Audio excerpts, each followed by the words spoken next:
Welcome to A Diary of a Professional Tennis Coach with Mark Gellard and Candy Reid, sponsored by the ERT 300.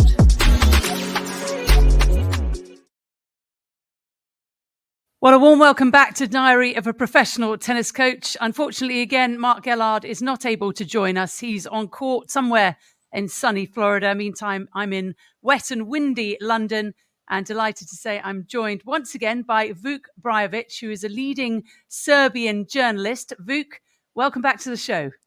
Glad to be back, Candy. Now, last time we spoke, didn't we, after Novak Djokovic won Olympic gold? We saw Novak on the clay court at Roland Garros on the main centre stage, crying and shaking with disbelief and delightedness. At the time, Vuk, I thought actually he was probably going to retire on that high note. You assured me otherwise, and you were absolutely right, because of course he said now that he wants to really concentrate on the Davis Cup and on winning more major titles. And we have a huge new revelation, Vuk. You can announce what has happened, please. Well, yes, as of yesterday afternoon CET time, it has been announced that Novak has finally reached an agreement on who his next coach will be.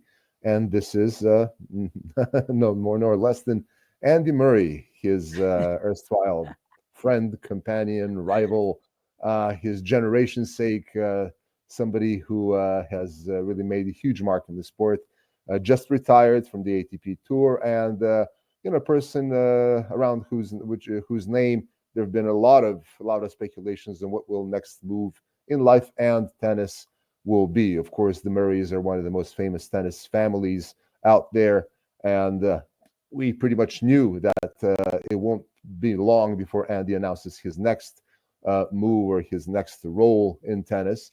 But this has been, I would say, quite a surprise, a positive one for many, but for many, an event which leads to some contemplation. I am so surprised, Vuk. I don't know how you are. I was actually speaking to Mark because we've been debating who Iga Swiatek was going to hire as her new coach. And I was really into the fact that she might ask Craig Tyser, former coach of Ash Barty, to take her on, because he said on our podcast before that he would be interested in a new coaching poll if it was the right choice. And I thought that was a match made in heaven. But then she said she was working with someone probably in Europe, not Polish. And we know now she is with Wim Fissette. Mark did say that he spoke to Jamie Murray, and Andy Murray was looking to get back on tour, which again was a shock to me, because I thought the guy's just retired. He's got 4 children at home. He's never really been at home, because we know how tough the traveling tennis tour is. Even when you're not playing a tournament, you're probably training somewhere in the sun, and you're certainly not spending a lot of time at home. So how shocked are you to hear that these two are coming together? Well, my initial reaction was, damn, why on a Saturday? Like, we got to write commentaries immediately and things like that. It's been quite a shock, a positive one. I mean, one which, is pretty much close to the heart of all tennis fans and followers worldwide, because we know that there was a special relationship, a special bond between Andy and Novak throughout the years. They came up together, from the early days, early junior days, and even their families on very good terms. And it's permeated the years in I would say this cordial, this warm fashion. Of course, there was a great debate on whether Novak will be seeking a new coach after all, because pretty much after this short stint with Zimonjic at the beginning of last year, he was pretty much surrounded with people that have been in one way or another engaged with his standard operations, his academy, and the friends, let's say friends from the tour and friends from the early days of his tennis career. So Novak always wanted a nest, a cozy ambience, a box in which he had friends and people that with whom he has running relationships for a long time, and we did not see this coming. Maybe for the reason that also there was uncertainty of what Andy was going to be doing, but also there were a couple of names which were also available, but not really sure whether they were the right match for Novak. And it's been a month of a number of surprises in that sense. We see Ivanišević going to Rybakina. Even the long retired Janko Tipsarevic is now working with Denis Shapovalov. Of course, as you said, the Fisset with Iga. And, the off season is always interesting in that sense. We really did not see it coming. But, now that it's made, we're analyzing the bits and pieces which form this very unique and surprising puzzle. Yes. Did you have any idea? Were there any whisperings? Because, of course, you're perhaps not in Novak's inner circle, but you do know him, you know his process, you know his family very well. Well, I believe that there was a clearly expressed need for Novak to have a coach. And, for this to happen, a number of very stringent criteria needed to be met. It would be somebody with, Vesuvian tennis knowledge, experience on the tour, somebody who can match the sentiment, who can also exert certain authority, exert respect. Somebody from whom Novak can always learn, because Novak says that he's the erstwhile student of the game. He really takes pride in that. Learning and adopting and upgrading his game as he goes along on every single junction, and of course sourcing out new elements of motivation, knowledge, inspiration from various quarters. It doesn't have to be tennis necessarily. It can also be different, disciplines of social activities and art and culture and whatnot. So, a very wide spectrum of qualities was needed for this role to be fulfilled. But trust, reliability, and really, I would say a mutual exchange of respect was something that was needed. And there were some rumors in the past month that this will be coming to a fore, but not the names that were mentioned still did not bear the sign of confirmed. There was no check mark next to them at the moment. But now we know. We certainly do. I was just thinking back to that picture. I don't know if you saw it on social media of Novak doing the splits on a tennis net. Yeah. Actually balancing on that. And I was thinking of Andy Murray's hip and probably thinking that the Scot won't be doing that anytime soon. But what do you think that Andy, apart from the fact that he's done it, he's been there, they are good friends and they have a lot of respect, what do you think he will bring in terms of a coach to Novak? Because he hasn't really had or has been a coach, has he? He's been coached, but the other side, we don't really know about Andy Murray yet. Well, true, and the jury's out on that. In my view, they share a lot of the sentiment. They were big talkers to the box. Yes. They yes, in various modes, but of course, they understand what it means to exchange energy with the box and how could that upgrade your game momentarily in a certain tough moment. They know each other's game inside out, which is very, very important.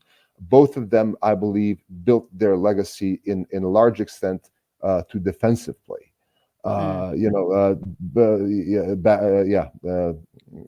It's of course with the changing of the guard, with the new kids appearing on the block and things, they had to up their game, and I think that they both did it thanks to the elevation of the role of the serve.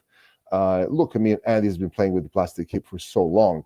He's done really incredibly well. He's a role model in that sense, like no other. And for this to happen, he really had to focus on certain essentials which could make his game competitive. And I think this knowledge is really important for Novak, because you can see in the past couple of months, especially vis-a-vis Jannik Sinner, the recent 6 matches that he played and won only one. What needs to be upgraded, what needs to be fine-tuned, what needs to be elevated to the next point of exertion, if he is to remain competitive. And of course, Novak has many goals for next year, but one is the most important in my view. It's winning the 25th Grand Slam. And the focus, the energy, the experience, the whole value of the Murray brand and the essence of of the Murray brand in tennis can contribute a lot in terms of these essential values to Novak, and Novak should feel very much at home, in such an emotional environment. So this is what I believe Andy brings to the table: experience and the correct emotions, which need to get Novak going. And he needs it as of today, because this off season is key for the success for next year, and even more pointingly so, success at AO. Because if he kicks off the year successfully at AO, 2025 could be a good year for him. If he doesn't, it's going to be a year of trials and tribulations. It's going to be a roller coaster year. Novak does not want that. And then we could be talking about 2025 being the year of retirement of Novak Djokovic, which still nobody wants to hear. And we believe, Vuk, correct me if I'm wrong, that the agreement with Andy Murray is through the Australian Open. It's no longer than that. So it is a bit of a trial at this point, and they are already working together. And it fascinates me, actually, because they always say it's better to give than to receive. And it will be Andy Murray receiving, won't it, some of the wrath of Novak Djokovic? Because, of course, for so many years, Andy has been giving it out to the people in his box. Mark Hilton has been amongst them, looking a bit shell-shocked at times. And, Novak has quite a good tongue on him himself, doesn't he, when things aren't going very well? How do you think that will work out in the emotion stakes? Yeah, well, in my view, that's one of the first challenges of this relationship, because it's bound to happen. It's bound to happen. This is Novak's MO. That was Andy's MO as well. Yes. It's an exchange of energy. It's venting out the frustration that's happening in the court, and the only place that you can do it, among the thousands of people surrounding you, is your box. That's the avenue in which you sort things out. And look, they're among themselves. It's all pretty well understood. However, there's always the echo of the public. The media commenting on Novak putting down Goran, Novak putting down Marian, Novak putting down the likes, and the echo of the public always reverberates and hits the recipient of these words, emotions, expressions. Additionally, it's painful. It hurts. It doesn't provide the right kind of impression that this relationship is healthy, is solid, is built on understanding, respect, comprehension, and things like that. So among themselves, that's all clear. However, the next person that Andy will talk to, or anybody, will say, aren't you, how can you put up with this, and things like that. So it doesn't go away. It just, there is no mental block that can prevent, or sensual block that can prevent this stuff from reverberating back to Andy. And at least, with Goran Ivanišević, Goran was incredibly resilient in that regard. Incredibly. I mean, it's also the cultural element. Novak, Goran being Croatian, Novak being Serbian. They're, pretty much the same people in so many ways, especially in the ways we express our emotions. And but even then, Goran was prompted to use his dry humor to ward off these negative comments by saying, Novak is crazy and this and that. Is the unique in that sense, and that worked well. However, knowing from my media colleagues, it did stir up too many issues, too many emotions. That's going to be a very challenging aspect of it. But again, tied to that, it's what this relationship, however harsh it may be at times, yield, what it will produce, what changes will it make on the court, how will it turn around the tough matches, and so on. So, capping it at the end of AO is smart for both of them, because for both of them, in my view, it's a major challenge. It does raise some concerns, and he wants to have a wonderful welcome at the beginning of his new tennis career. Novak needs to have possibly a wonderful farewell at the end of his career. This is a special bond. It's a lifelong bond between them, and they also do not want to spoil it. So, many questions out there. I wonder if we're going to see Rafa Nadal come out as Carlos Alcaraz's coach at some point. That would be something, wouldn't it? Um, Well, now another I actually coach? had Tell us. yes, exactly. Watch this space. I actually got the news yesterday, Saturday, on the Daily Telegraph. I think it was Simon Briggs who revealed it here. What has it been like in Serbia? Because it's been all over the newspaper headlines, as you can imagine, all over social media. But it must have gone absolutely ballistic where you are. Yes, well, it was even in the main news show of the national broadcasting station as well. Well, it was something that was awaited for a very long time, and now with all the other sports running, still there is a huge chasm, a huge gap when it comes to tennis. Of course, we do have Davis Cup wrapping up today, and that's going to be a wonderful event as well. Seen a lot of great matches there. Novak, obviously, and painfully not present at the farewell of Rafa, Mm. and of course, at the event itself. Well, the evaluations, the assessment is quite muted, I would say. I mean, it is a lot of people are happy that Nova has a coach. They're happy that it is Andy, who people revere here. They know that there's a special relationship behind those two huge tennis names, but not much analysis in terms of how this could go. And Okay. I believe that the capping of it until the end of AO is also one of the reasons. It's pretty much wait and see, and if we, it's not, it's not that long of a period before anybody is ready to make any statements. But I think that the concerns that we raised today in this conversation are what is on everybody's mind. Are we putting Andy Murray, do you think, in the realm of super coach now? Is he going alongside the Becker, the Edberg, the Agassi, the Ivanisevic? Would you put him in that category? Well, I'd give him much more credit to be a successful coach than many of the names that you mentioned, plus many of the others that have gone down this path. Um, I believe he has a true, genuine passion to exchange his knowledge, his experience, his way of solving things, his grit, his endurance. The way he went about these things, the way he faced challenges in his career, and there were many. There were really, Mm. really many, and I think he brings an incredible volume of wealth to the sport by entering this role, and let's see how it goes. I would love to see Andy and Novak be together until the end of Novak's career. I think that the emotional value of this relationship, of this liaison, will bring something great to the sport, and of course will provide a great launch pad for Andy to have a successful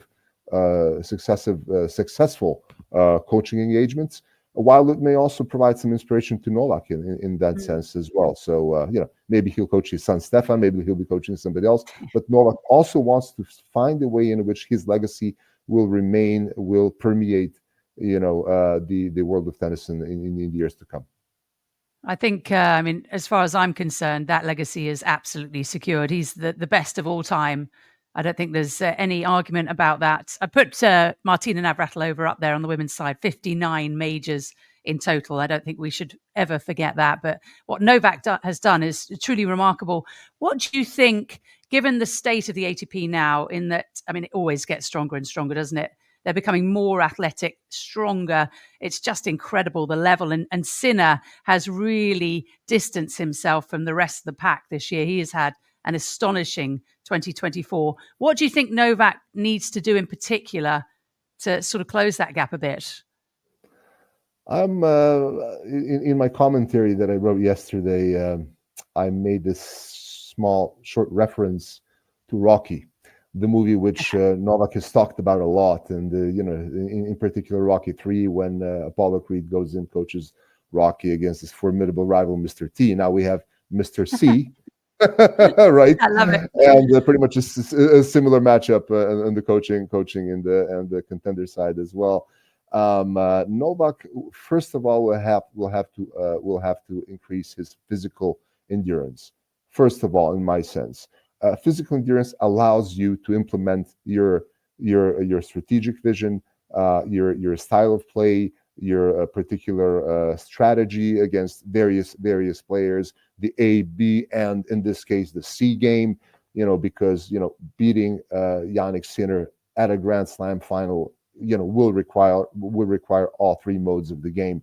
because Yeah. Yannick can also bounce back. He can. We saw with Medvedev, how well he did, by being down 2-love and then coming back.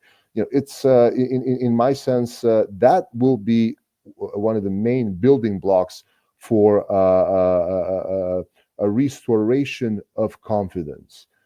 Because a lot of people say, and I probably wouldn't disagree, that the reason why he was absent from Paris and then of course from Turin was that he didn't feel that his confidence was on an adequately high level to face Sinner again.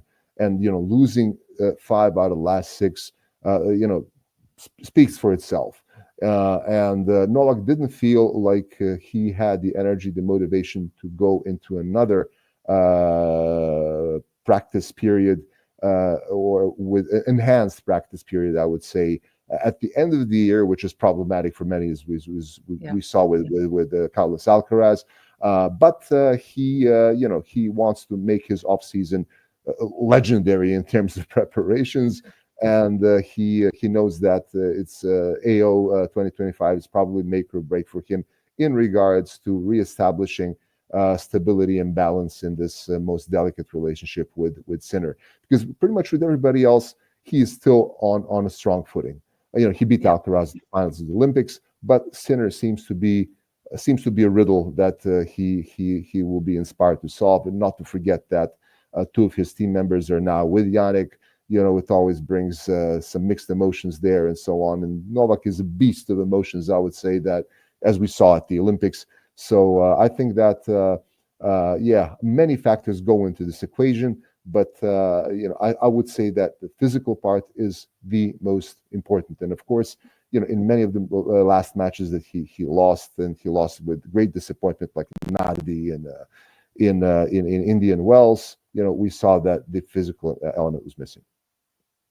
Yeah, I don't disagree with you at all. So, given that, do you think that Novak, because we know how hard he works, we know how every second of his day is dedicated to his craft, do you think he's working harder than ever then? Maybe smarter than ever? Well, I would like to see that both of them are applied in this sense, both of the aspects that you just mentioned.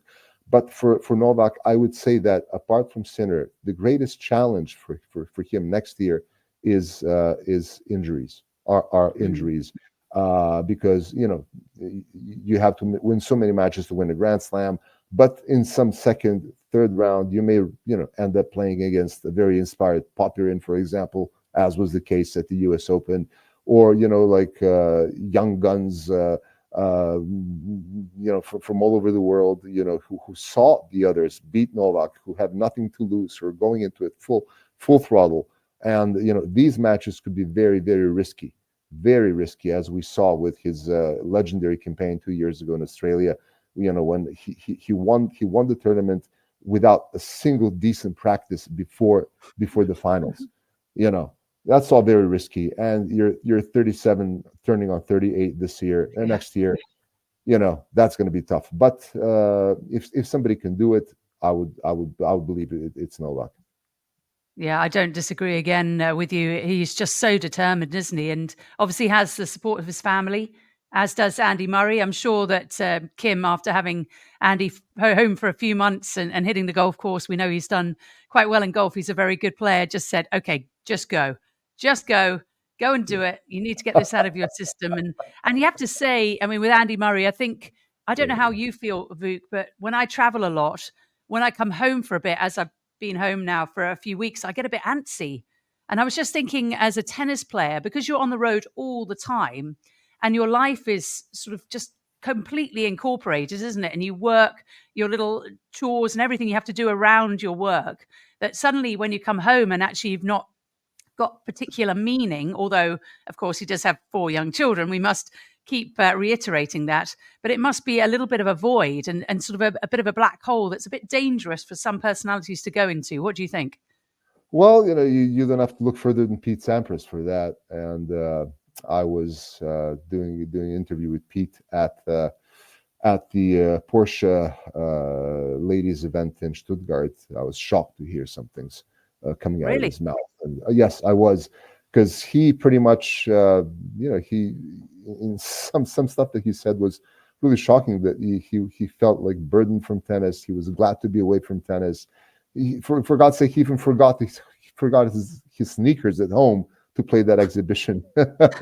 And he went as remote from tennis as possible. And on the other side, you do have exactly those issues that you just mentioned. And it's hard for them to abandon this lifestyle, this habit of like being at the airport that many times during an year. And however, the good things, some of the good things in this relationship are that both Andy and Novak have great support from their families, their wives. Yelena also posted about this partnership. She's happy to see this happen. I'm pretty sure that Kim is reciprocating. They, if and honestly, as far as tennis families go, these two are, as close as it gets in many ways. And the old families, like Novak's mother and father, Andy's parents, they're also on very, very, very good terms. And I believe that this will all help condition, accommodate these challenges. There are many. There are many, I would say. And let's see how Andy does in that sense. He, as you said, with so many domestic affairs, just not going away, but you going away to a certain tournament and so on. I mean, at least when Novak is concerned, in the past 2 years, we feel that the aspect of family life and family like home ambience are something that he misses very much. We've seen his kids turn out in so many tournaments like never before. Yelena was also with him, very frequently. And I think that the balancing act for both of them in regards to their domestic life will be a challenge. But then, if they're together, it's a challenge that will be solved or managed in a better fashion. It's simply brilliant for tennis, though, isn't it? Because, well, you and I are a little biased here, but I think it's the best sport in the world. I also think it's the hardest sport in the world. And we're talking about one of the legends, the best that the game has ever seen. And he wants to go and get that 25th major title. He also, I'd imagine, wants to win Davis Cup for Serbia. You would know better than I, but it's just simply remarkable. So just some closing thoughts from you, Vuk. And also, it'd be lovely to know how people can get in touch with you. If they want to find a lot of the correspondence that you write, because it is simply terrific, your quality of journalism. You are one of the best in the world, and life and tennis in Serbia so well. So we're so grateful for your time. So it'd be lovely, I'm sure, for people listening and watching to try and get in contact with you if that's possible. Thank you very much, Candy. You've been always so kind and forthcoming in that sense. It's truly an honor to share the media space with you. Closing thoughts, very exciting, very interesting, very challenging. What I wrote at the end of my piece is, guys, good luck, be smart about it. Otherwise, you can screw up badly. And these are words that I rarely use, but honestly, it's spoken from the heart or written from the heart.